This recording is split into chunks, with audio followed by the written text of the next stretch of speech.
Nightbeat starts right now. Thanks for joining us on what has been a cloudy Saturday. Rain is on the radar and storms are approaching San Antonio. Let's head over to meteorologist Mia Montgomery for an update. Mia?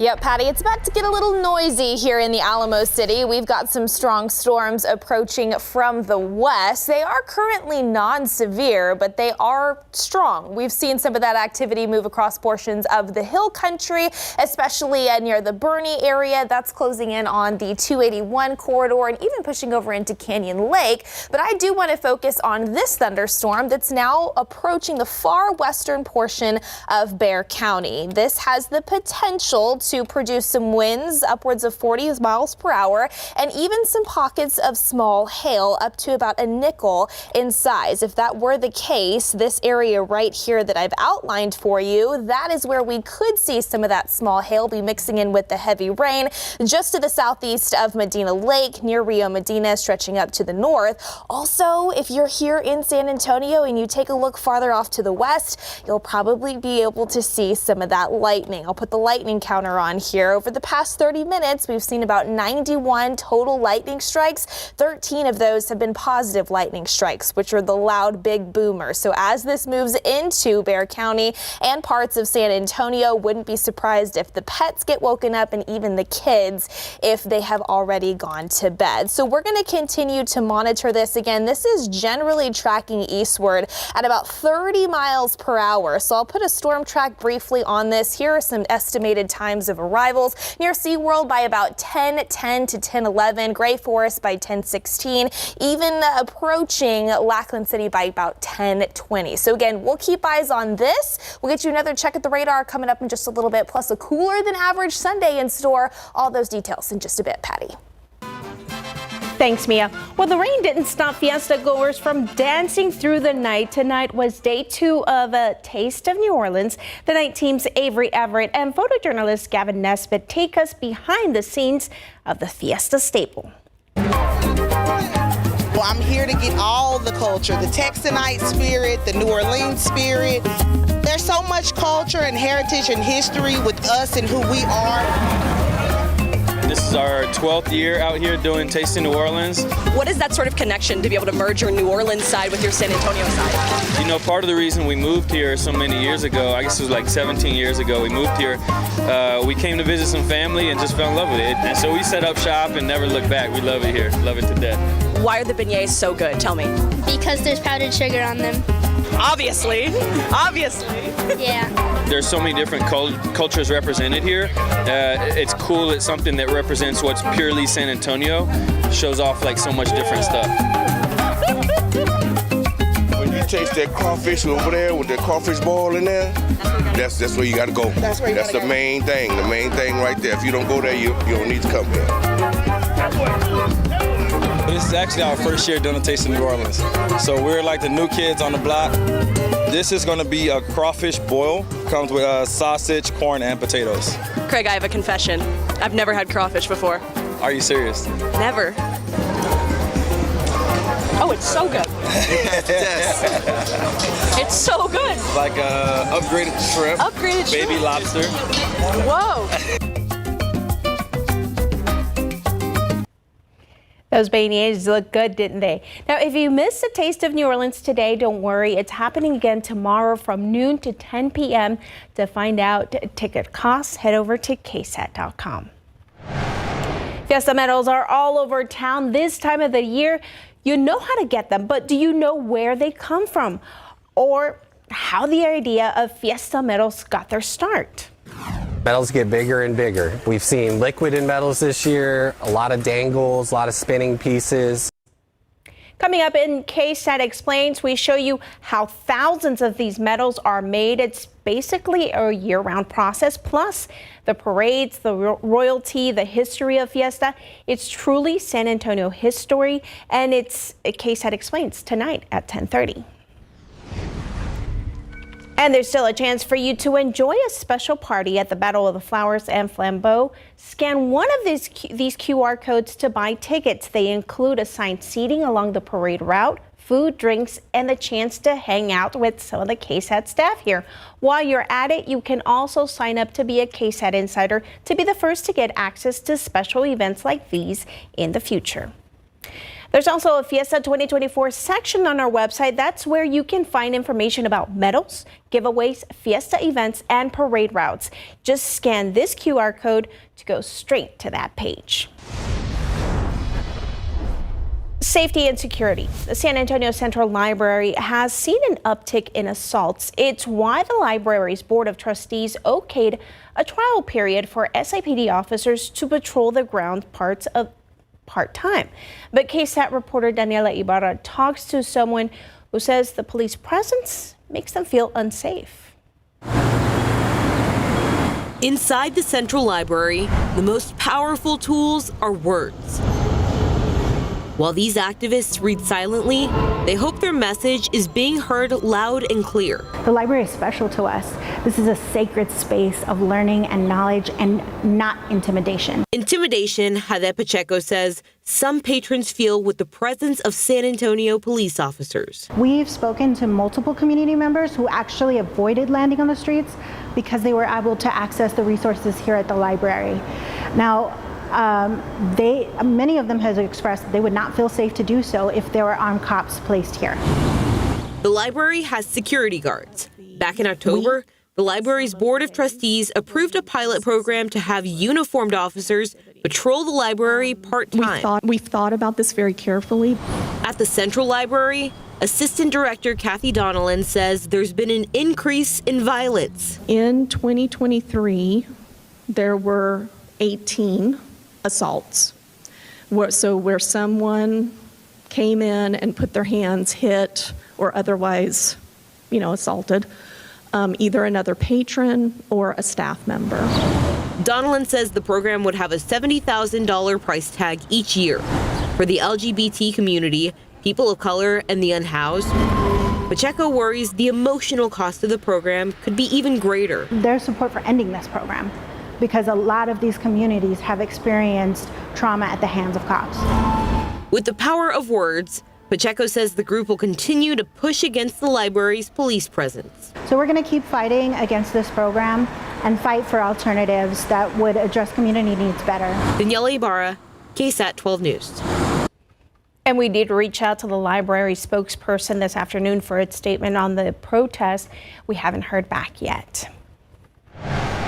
Nearly a week after he drowned, the body of missing 19-year-old Roiner Alejandro Rojas Pereira was recovered from Canyon Lake this morning. Pereira drowned last Sunday evening after the tube he was in drifted towards a water intake. His friends and family that were with him tried everything they could to rescue him, but they weren't able to save him. He disappeared in the Overlook Park area of the Canyon Lake area, which the Army Corps of Engineers says is not open for public swimming. A 70-year-old man is dead after police say he was stabbed to death at a public housing complex. Investigators say it happened around 2 this afternoon at the O.P. Schnevel Apartments on the 900 block of South Main. When officers got there, they found the elderly man with stab wounds. They arrested a suspect who police say had a knife in his hand. Police haven't shared the suspect's identity, but they say he's in his 30s. They took him to the hospital to be treated for his own injuries. U.S. Secretary of State Anthony Blinken is heading to China next week.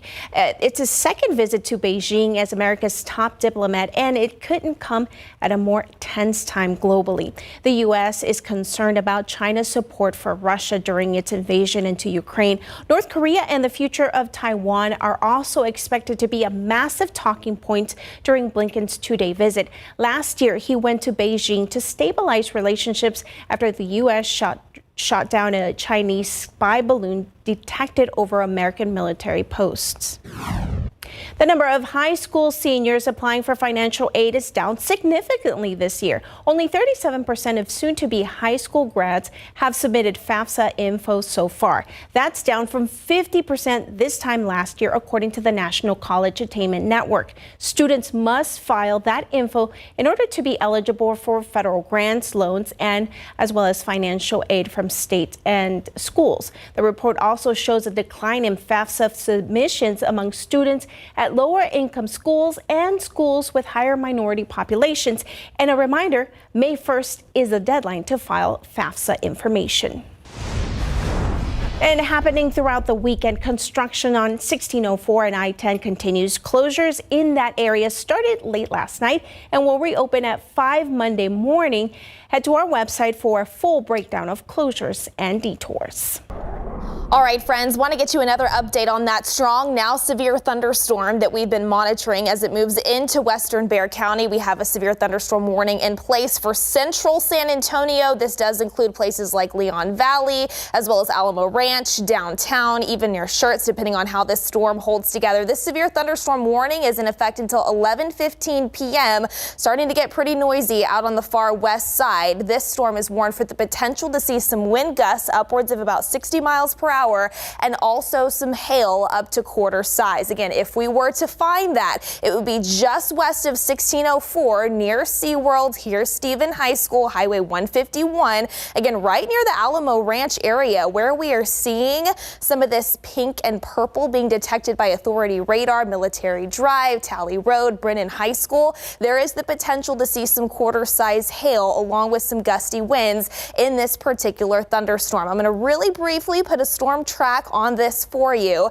Now this is moving to the east at about 40 miles per hour. So let me get a little bit of room.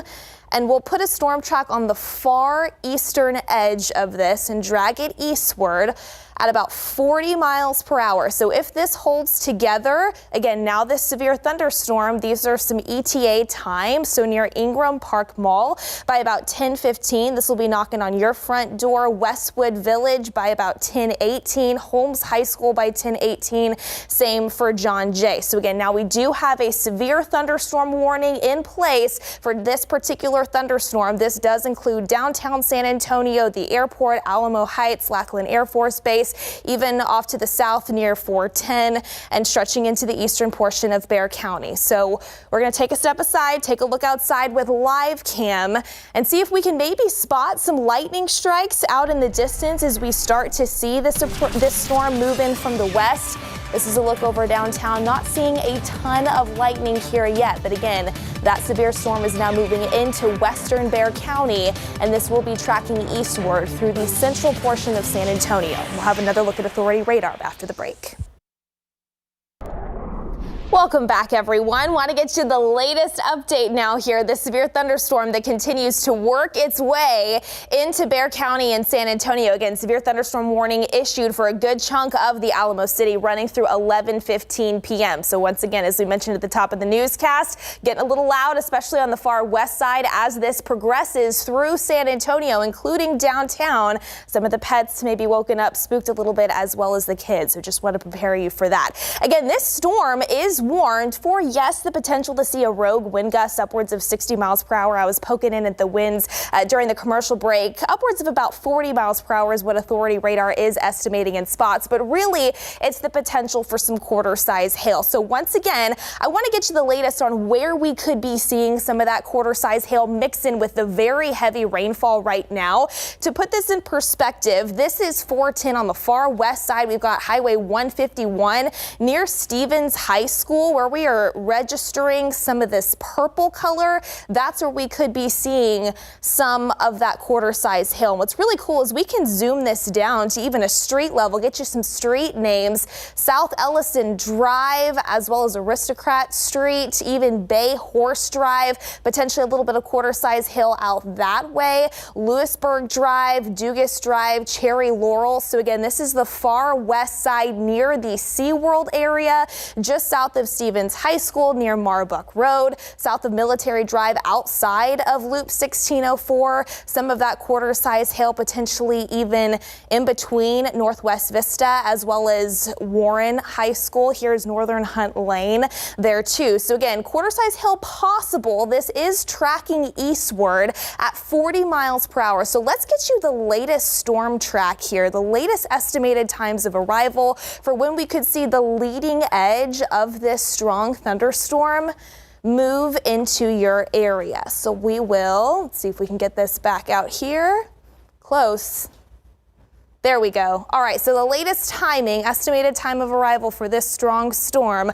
Lackland Air Force Base near 10:20 to 10:25. Memorial High School by about 10:25 to 10:26. Ole Miss Park by about 10:30. Alamo Heights 10:30 as well. And of course, there is a lot of heavy rain and even lightning associated with this. I'm going to turn the lightning back on and the lightning count. Zoom in a little bit more. Leon Valley, Oakland Estates, near SeaWorld, even down to Highway 90. That's where the bulk of this lightning is in far western Bexar County.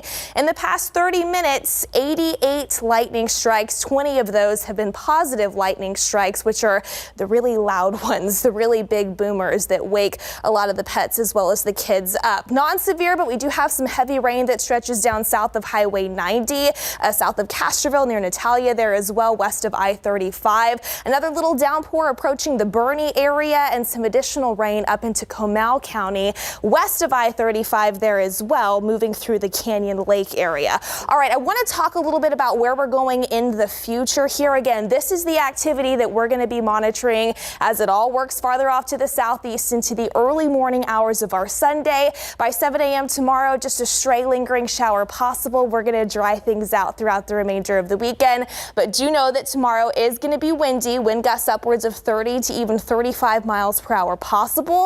What those winds will be doing, ushering in cooler and drier air. So a comfortable feel is going to be in the works tomorrow and into Monday. Take a look at your forecast high for tomorrow, 65 degrees. That is unseasonably cool for this time of year. Again, comfortable for the river parade on Monday, a little bit warmer in the low 70s, and then we'll really start to warm things up by the middle of next week. We'll talk more in depth about Fiesta forecast coming up in the next half hour, and of course, we'll continue to track this strong storm moving through San Antonio. Patty. All right, ponytail weather for sure. Mary, we're talking a Brahma's win today. Oh yeah, Brahma's win. They put on a show inside of the Alamo Dome, led to victory by hometown hero Quentin Dormady. And it's Championship Saturday for area track and field teams. A recap of the action and more right after the break.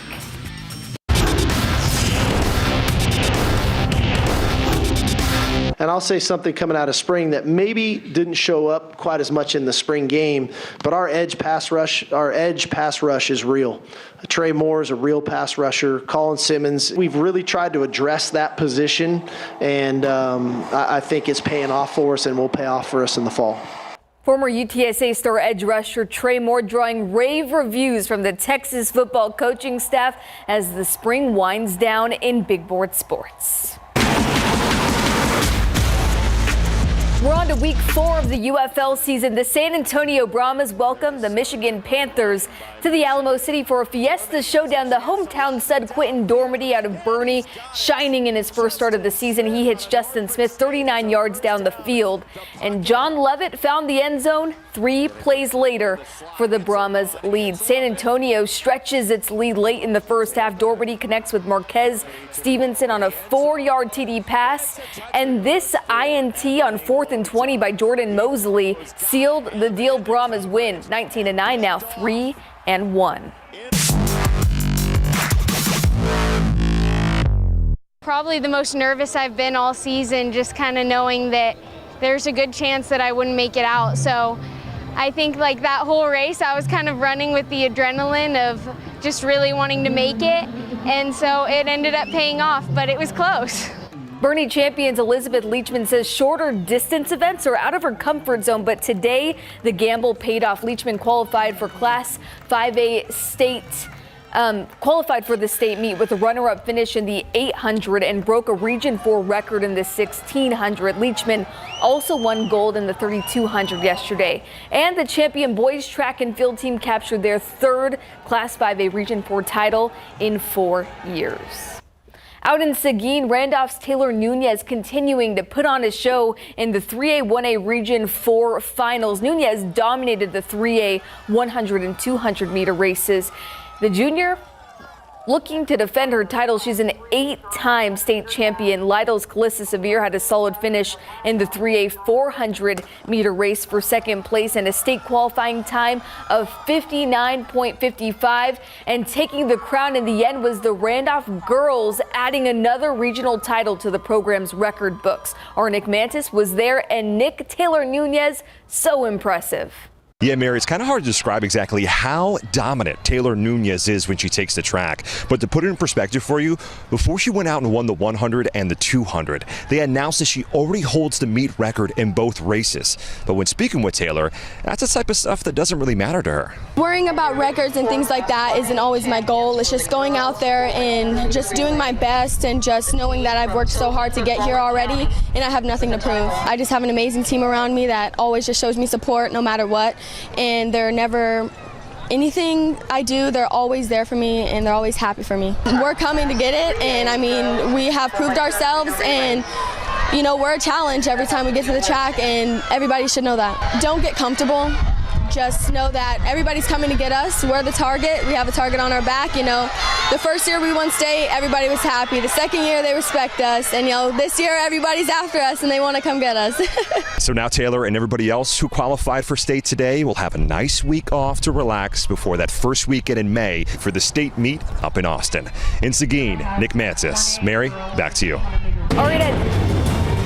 All right, at DKR, the annual Orange-White game gave Longhorns fans an early glimpse at the Texas football team and their deep quarterback room. Returning starter Quinn Ewers went through a few sequences, but we saw more of Arch Manning on Team White. Manning threw 3 touchdowns, including this 75-yard bomb to DeAndre Moore Jr. on his first pass attempt. But it was third-string freshman QB Trey Owens who led Team Orange to a thrilling 35-34 win. We're very fortunate at the quarterback position to have a third-year starter, to have the backup that we have, and I think everybody probably got a glimpse of Trey Owens today. And not to take a shot at those that put stars on quarterbacks, but I trust our evaluation, and we could probably recruit any quarterback in the country. All right, Mary, thank you so much for all of that information. Another check here at the severe thunderstorm that we continue to see push eastward through the San Antonio area. Here's the latest check on where some of that quarter-size hail could be approaching Lackland Air Force Base on the southwest side. Here's Highway 90 on the far northern part of your screen. Maury Road, now east of West Military Drive. Some of that even stretching down to Withers. New Laredo Highway approaching Somerset Road, again on the far southwest side. But we do have some heavy rain that stretches up near Memorial High School, Leon Valley, Oakland Estates. That's filling in into the Alamo Heights area. Again, this is tracking east at about 40 miles per hour. We're going to have another check at those ETA times and authority radar after the break. Welcome back, everyone. Starting off with a look outside at live cam. This is on the south side looking towards downtown. You can see the Tower of America is there. We have seen a little bit of lightning. Starting to see some of those strikes and flashes increase in quantity now that this storm is approaching the downtown area. So again, I wanted to get you the latest placement. Severe thunderstorm warning continues for a good chunk of San Antonio and Bexar County through 11:15 p.m. Here is downtown. Starting to see the heavy rain move in from the west. The latest on where some of that quarter-size hail could be. Again, west of I-35 on the far west side. Here is Highway 90, John F. Kennedy High School, just south of Castroville Road. A lot of that continues near the Phoenix area, approaching Columbia Heights. So you're up next for the potential to see some hail up to quarter size mix in. By the way, safely after this storm passes, if you do manage to find any hail out there, if you wouldn't mind snapping a photo, again, very safely, and uploading that to KSAT Connect, that would really help us with the ground truth of what we're actually seeing out there. But regardless, it is a noisy storm moving in, that heavy rain now moving into really inside Loop 410. in as this works its way farther off to the east, now at about 35 miles per hour. So once again, really briefly, want to get you the latest ETA times on the leading edge of this storm. We'll go all the way out here. All right, Brackenridge High School, 1035, Windcrest, 1035 as well. Near Wagner High School by about 1040 to 1045. Converse by about 1045 as this does progress into now the eastern half of Bexar County. We're going to continue tracking this for you. We'll have another update, but first we're going to head to break.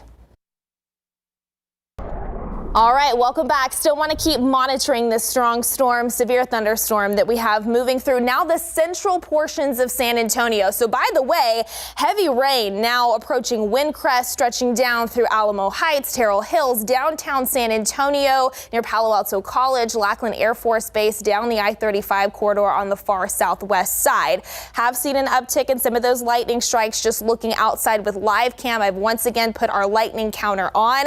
89 lightning strikes over the past 30 minutes. Again, now 26 of those have been those positive, very loud lightning strikes that we've seen as this storm continues to progress eastward. Again, I do want to turn off the lightning so we can get a better look once again at where we still have the potential to find some hail up to a quarter size mix in with the heavy rain. This is very heavy rain that could be causing a few issues right now in terms of visibility on the roadways. So if you have somebody who's maybe ducked under cover from heading out for fiesta plans or just Saturday night activities, make sure to let them know that they do need to be extra careful on the roads. And if they can wait for this storm to pass, that would be a great idea there as well. So now we're looking on the south and west side as well. Here's Burbank High School right at the Highway 90 I-35 interchange there, Teresa Street. Here's Nogalito, South Laredo Street. Where we are seeing these purples, that is where we could be seeing some of that quarter size hail. Mission Road there as well. But what you're seeing with the reds, that is just very, very heavy rainfall. What we can do is actually take a look at some of the rain rates here, and where you're seeing this pink color, that is where we have the heaviest rain. Right now, your authority radar is estimating rain rates in between 5 to even 7 inches per hour. So what that essentially means is that if this storm were to stay stationary over these exact areas for an hour, that's how much rain would fall in those backyard rain gauges. It is not stationary, though. It is moving. Again, the latest motion and movement that we've been seeing is to the east now at about 35 miles per hour. So we did a storm track earlier. I also want to take a look at some of the areas that were outside of that storm track. If it can hold together here, I'm going to put an ETA tool on this as well. China Grove, this could be near your area by about 1050 to 1055. We could go a little bit farther, closer to Adkins in 1604 on the east side of Bexar County, closer to the top of the 11 p.m. hour. Let's check out places like New Berlin, closer to 1110. Lavernia, you may be clipped by the far southern side of this storm as well. That would be closer to 1110 to even 1115. So again, lightning, yes. Heavy rainfall, yes. Wind gusts possible as well. That's something that we can also take a look at too. We'll take a look at the base velocity here. And really, I know it's a lot of red that you're seeing, but where you're seeing the brighter colors, that's where authority radar is estimating in spots wind gusts upwards of 40 to 45, potentially even closing in on 50 miles per hour in a few areas. So yes, this is a strong and noisy thunderstorm that is progressing eastward through Bexar County. I do want to talk a little bit more about the activity we're seeing elsewhere. New Braunfels, you're now starting to see some of that heavy rain move in up the I-35 corridor, but this is non-severe for the time being. Helotes on the northwest side of San Antonio, even Medina Lake, an area that we all know could definitely use the rain, cashing in on some healthier downpours out that way as well. And then far southwestern Bexar County, northwestern Atascosa County near Divine, down I-35, we've got a few more of those scattered downpours that are working eastward too. So we will continue to keep eyes on this as it does work its way through the area. A quick check it tomorrow. Basically, the key things that you need to know: it's going to be cooler, it's going to be drier, and it's going to be windy. windy. Maybe a few stray showers possible in the morning. We're going to start off at 54, nearing 60 degrees at noon, and then a high around 65. That's pretty much it. Mostly cloudy skies expected. Wind gusts out of the north at about 30 miles per hour. So ushering in that cooler and drier air. River Parade looks great on Monday. We'll start to warm things up with more moisture returning by the middle of the week. We'll have another check at your authority radar as we continue to monitor this strong storm pushing through Bexar County. Coming up in just a little bit, Patty. All right, thanks, Mia. House Speaker Mike Johnson's job could be on the line after Democrats helped him get a $95 billion foreign aid package across the finish line. The package includes long sought after aid for Ukraine as the country continues to fend off a Russian invasion. The last time the House approved standalone aid for Ukraine was in December of 2022, when Democrats still controlled the chamber. ABC's Allison Kosick tells us what lawmakers on both sides are saying about the plan. The long-stalled foreign aid legislation finally made its way to a vote on Saturday. The House passing a massive $95 billion foreign aid package. The package included 4 bills, one with nearly $61 billion in aid for Ukraine, another with more than $26 billion for Israel, and a third with $8 billion going to the Indo-Pacific region, including Taiwan. Also included legislation to force the sale of TikTok by its Chinese parent company if it doesn't divest. Ukraine's President Zelensky thanking the House, calling it a life-saving decision. But House Speaker Mike Johnson's push to get these aid bills across the finish line could cost him his job. You do the right thing and you let the chips fall where they may. The Speaker relying on votes from Democrats to clear a key procedural hurdle to get the bills to Saturday's vote. GOP hardliners not happy. Mike Johnson is a lame duck. Are you ever going to bring He's done. He's done. Congressman Paul Gosar, now the third Republican to sign on to Marjorie Taylor Greene's motion to oust the Speaker, saying the Speaker should be focusing on border security, despite Republicans rejecting a bipartisan border bill from the Senate weeks ago after bowing to pressure from Donald Trump. What we're worried about is the signal we're sending to Americans, and to send $100 billion overseas without reinforcing our own borders. Some moderate Republicans have expressed frustration with Greene and her allies. I think it is idiotic. You don't like a bill? Vote no. If Greene goes through with her threat to call for a vote to oust Johnson, he could need Democrats to save his job. I commended by name traditional conservatives led by Speaker Mike Johnson for doing the right thing. Now that the bills have passed in the House, the Senate will begin consideration of this foreign aid package on Tuesday. Allison Kosick, ABC News, New York. All right, welcome back, everyone. Got a KSAT Connect photo in from what I believe is the west side of San Antonio. Again, we have the severe thunderstorm that's been moving through. This is a photo sent in with the caption saying, "Wind threw my barbecue out across the porch and knocked some limbs off my tree." So yes, it's been warned for the potential to see some quarter-size hail, but also a couple of rogue wind gusts upwards of 60 miles per hour. And it is possible that we were seeing some of those strong, heftier winds move in along the front line of that thunderstorm on the far west side as it's been pushing through Bexar County over the past hour or so. So again, thank you so much for sending in that KSAT Connect photo. It really helps us get a good idea for what we're actually seeing out there on the ground.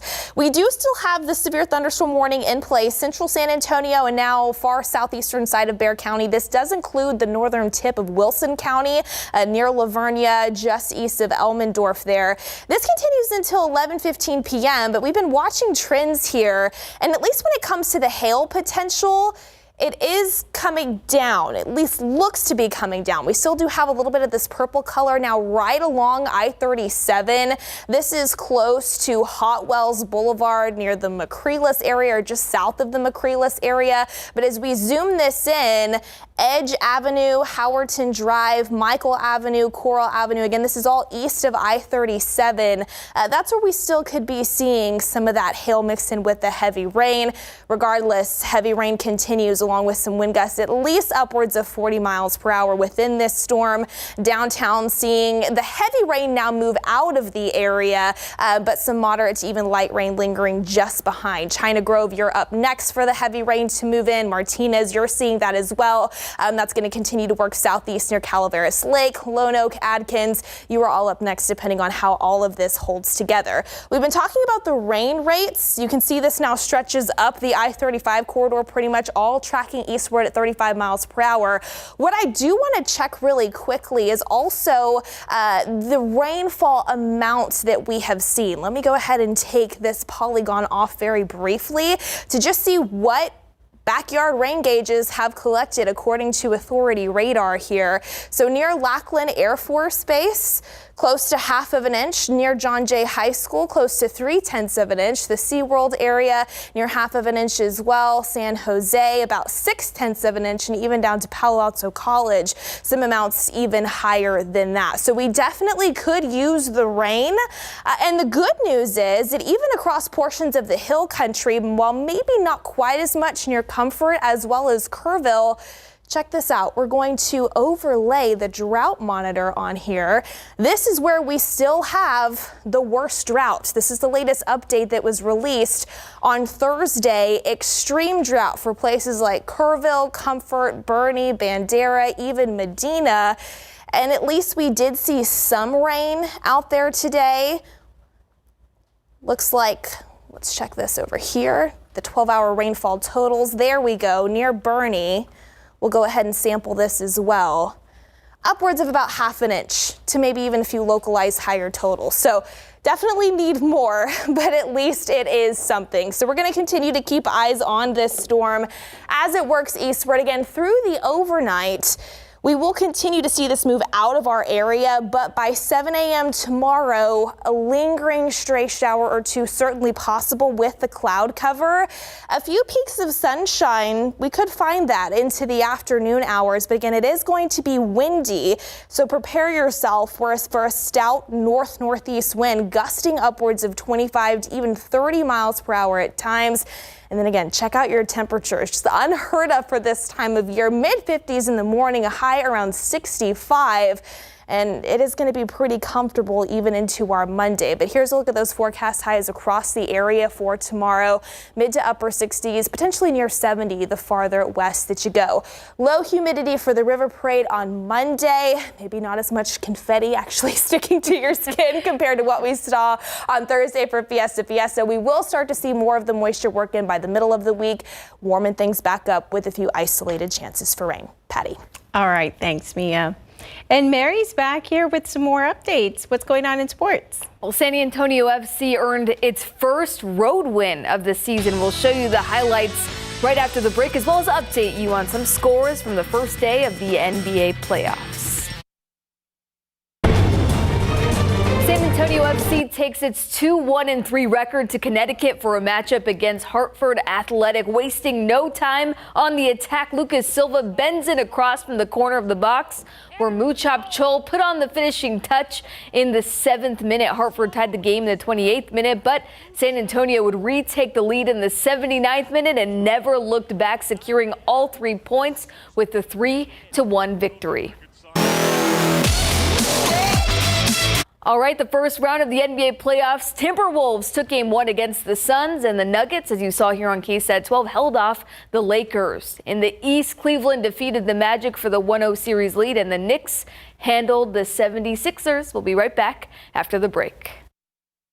All right, good news. The severe thunderstorm warning has been canceled as this storm continues to weaken and now progress into the far southeastern side of Bexar County. Still lightning and heavy rain possible as it progresses eastward. China Grove, you are seeing the heavy rain right now. Calaveras Lake, Mitchell Lake, in between 410 and 1604 on the south side. Lavernia, you are up next. This is going to be headed your way very shortly, reaching your area by about 11:12, Sutherland Springs by about 11:25, and Stockdale closer to 11:35. Did get a KSAT Connect video from downtown.